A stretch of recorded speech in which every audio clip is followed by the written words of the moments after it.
Hola, hola, bienvenido, bienvenida a la semana 9. En esta semana vamos a estar trabajando en recuperar una sensación de compasión. Esta semana nos descubre enfrentándonos a los bloqueos internos a la creatividad.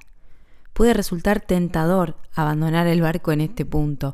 No lo hagas, exploraremos y reconoceremos las dificultades emocionales que nos acosaron en el pasado al hacer esfuerzos creativos.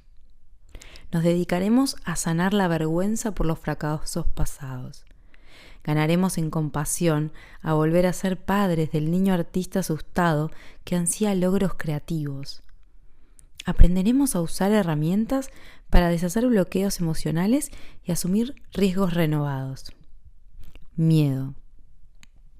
Una de las tareas más importantes de la rehabilitación creativa es aprender a llamar a las cosas y a nosotros mismos por sus nombres. La mayoría de nosotros lleva años utilizando palabras equivocadas para definir sus comportamientos.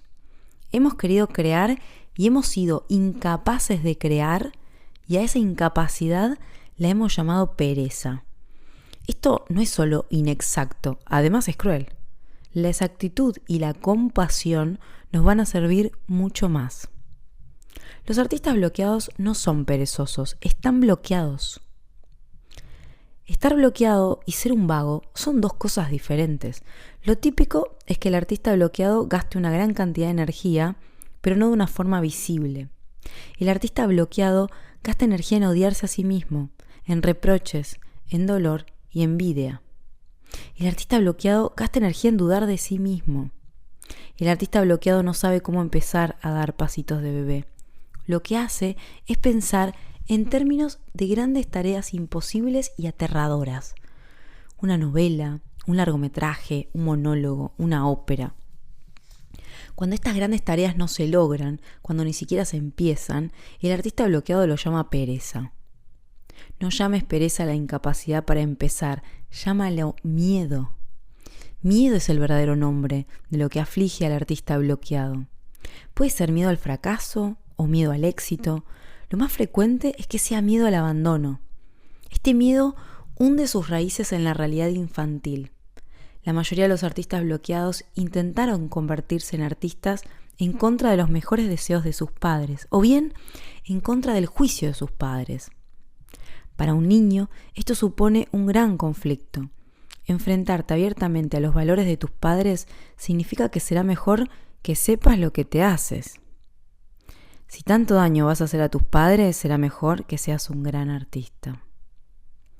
Los padres se muestran dolidos cuando los hijos se rebelan y normalmente declararse artista es visto por ellos como un acto de rebelión. Por desgracia, esta visión de que la vida de un artista es una mera rebelión adolescente suele permanecer, provocando que cualquier actividad artística acarree el riesgo de separación y pérdida de los seres queridos. Como los artistas siguen anhelando sus objetivos creativos, se sienten culpables. Esta culpa exige que se marquen como objetivo inmediato el ser grandes artistas para así justificar esa rebelión. La necesidad de ser un gran artista hace que ser artista sea difícil. La necesidad de producir una gran obra de arte hace que sea difícil producir arte de cualquier tipo. Que te resulte difícil empezar un proyecto no significa que no vayas a ser capaz de hacerlo. Significa que necesitarás ayuda de tu poder superior, de amigos que te apoyen y de ti mismo.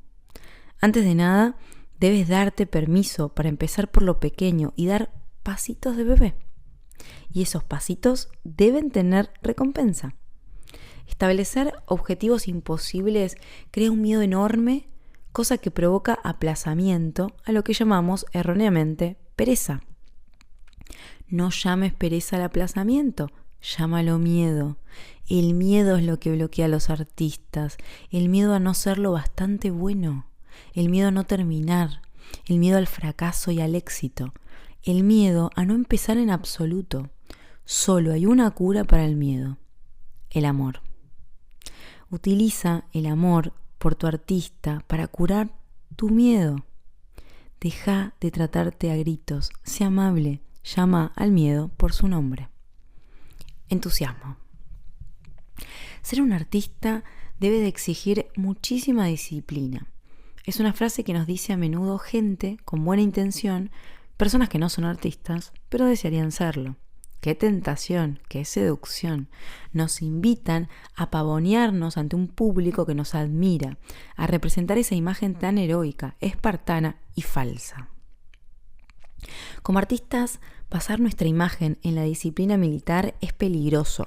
A corto plazo, tal vez la disciplina funcione, pero solo funcionará durante un tiempo. Por su propia naturaleza, la disciplina tiene sus raíces en la autocomplacencia.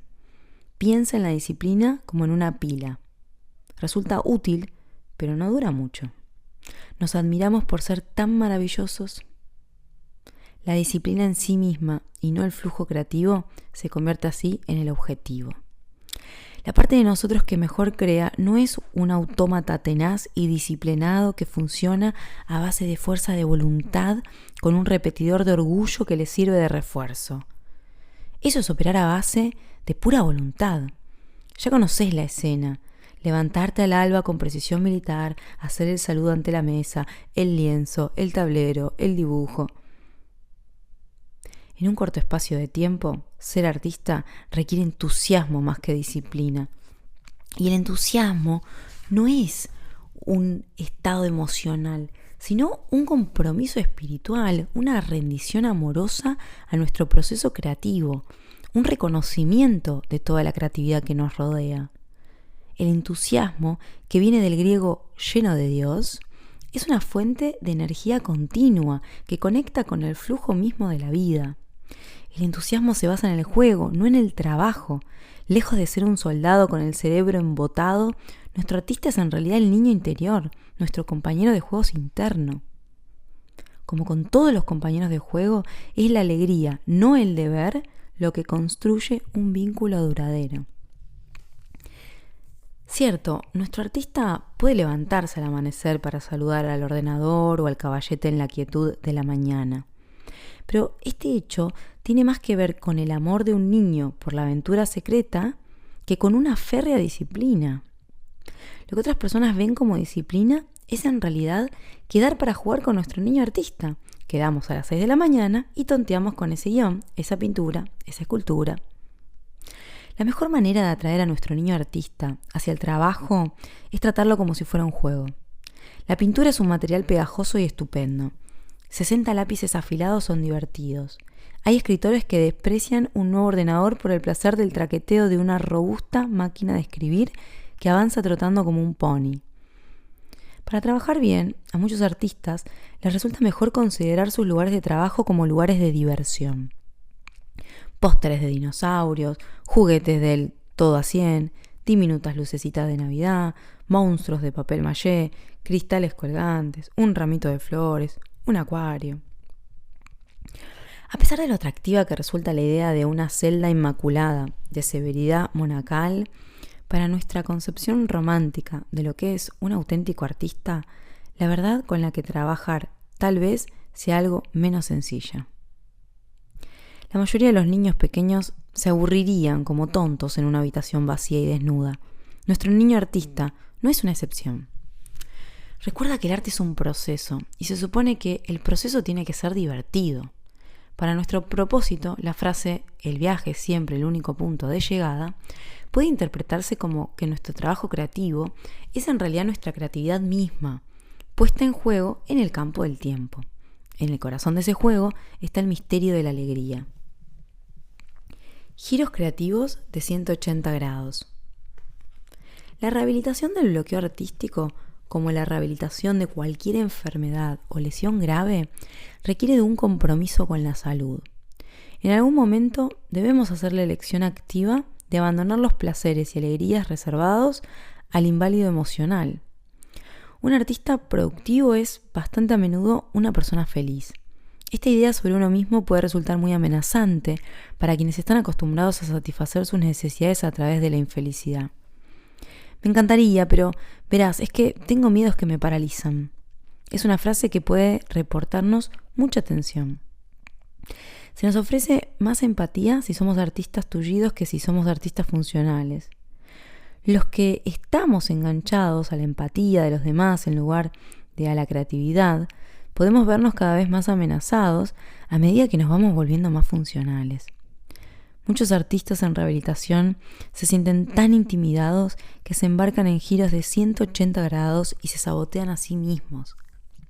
Normalmente cometemos harakiris emocionales, o bien en la víspera o bien en la resaca de una primera victoria creativa.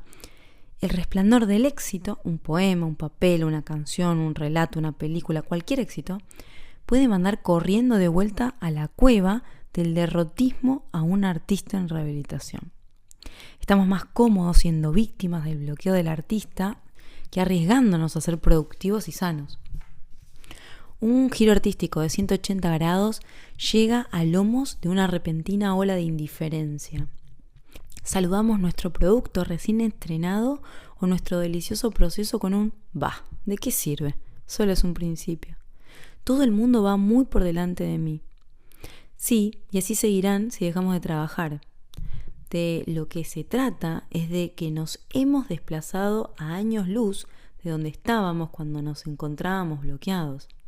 Ahora estamos en el camino y el camino da miedo. Empezamos a distraernos por las atracciones del arcén o a desviarnos por los baches. Un guionista tiene un agente interesado en representar un guión al que solo habría que hacerle unos cambios. El guionista no hace los cambios. Un artista de performance responde a la oferta de un espacio donde realizar un taller con su nuevo material. Lo hace en una ocasión, pero no le gusta la acogida diversa que recibe, que indica que debe trabajar más el espectáculo y deja de trabajar en cualquier material nuevo.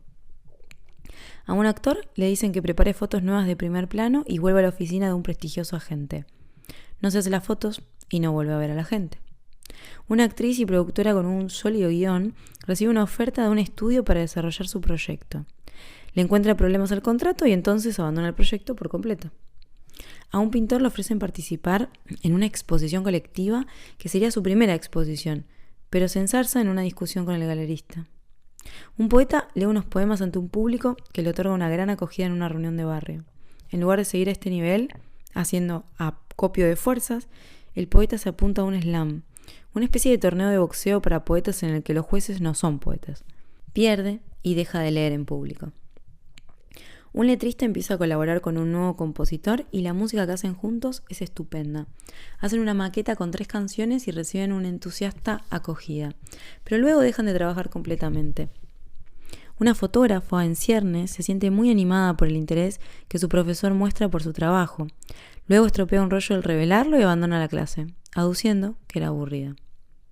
Al gestionar nuestros giros creativos de 180 grados, antes que nada debemos concedernos algo de empatía. La creatividad da miedo y en todas las carreras hay giros. A veces es mejor ver esos giros como épocas de reciclaje. Llegamos a un salto creativo y lo evitamos, corriendo hacia otro lado como caballos nerviosos.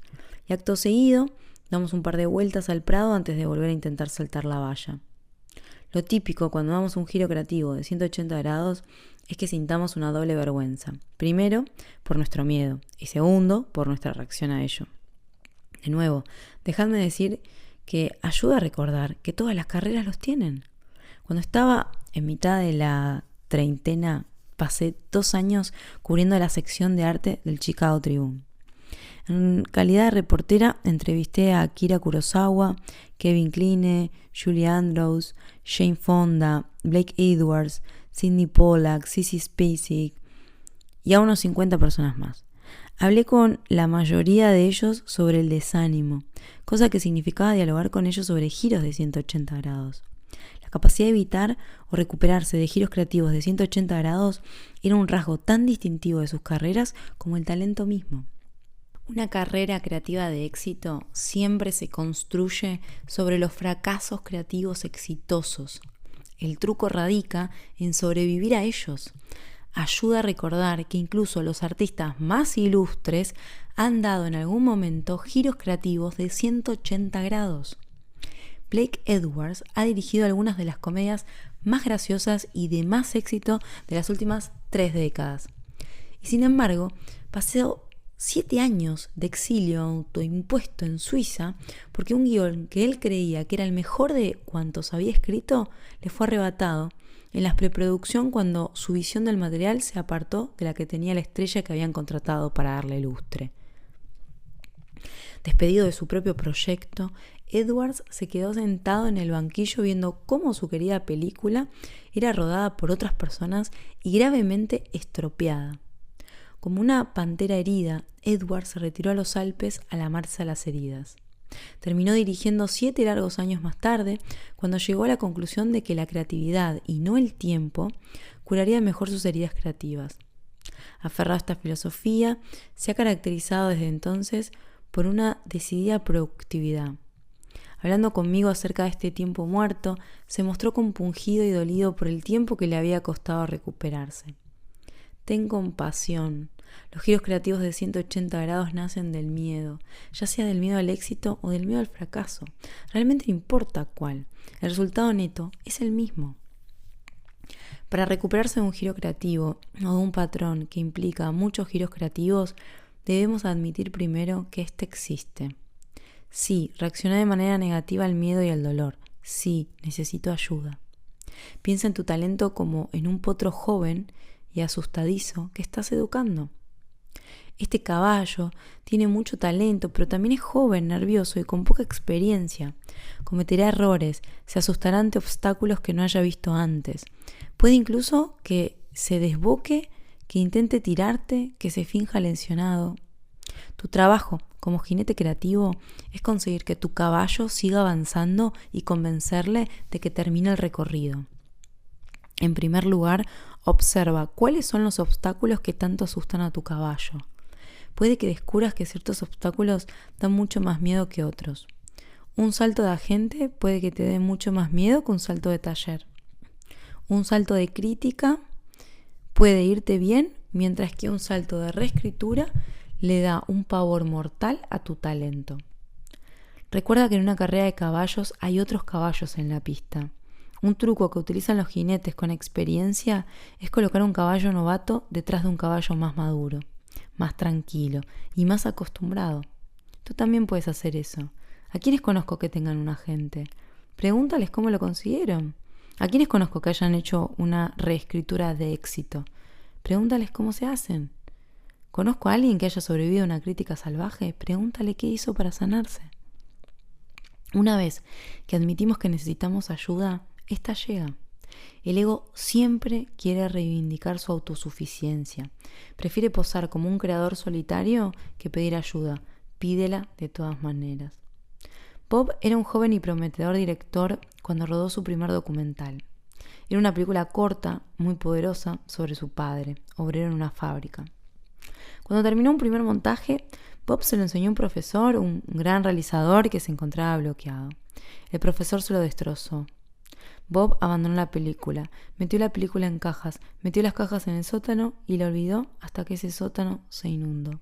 Bueno, ¿qué más da?, se dijo, dando por hecho que la película habría resultado destruida. Conocí a Bob una década más tarde, algún tiempo después de habernos hecho amigos. Me contó la historia de su película. Yo tenía la sospecha de que debía de ser buena.